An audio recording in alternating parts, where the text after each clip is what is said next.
S'il y a bien une phrase que je me répétais en boucle pendant les 24 heures d'avion qui m'ont ramené de Nouvelle-Zélande, c'est bien celle-ci. Et après ?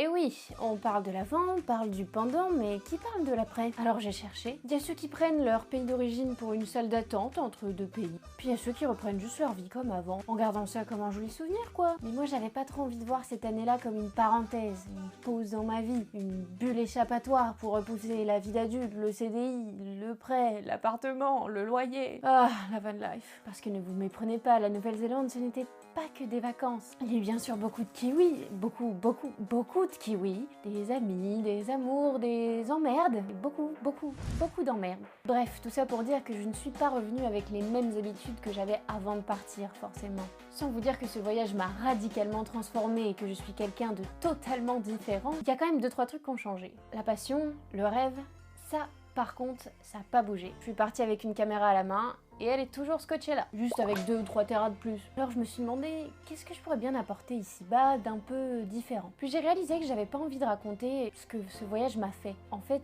je crois que j'ai envie de raconter ce que ce voyage me fait toujours.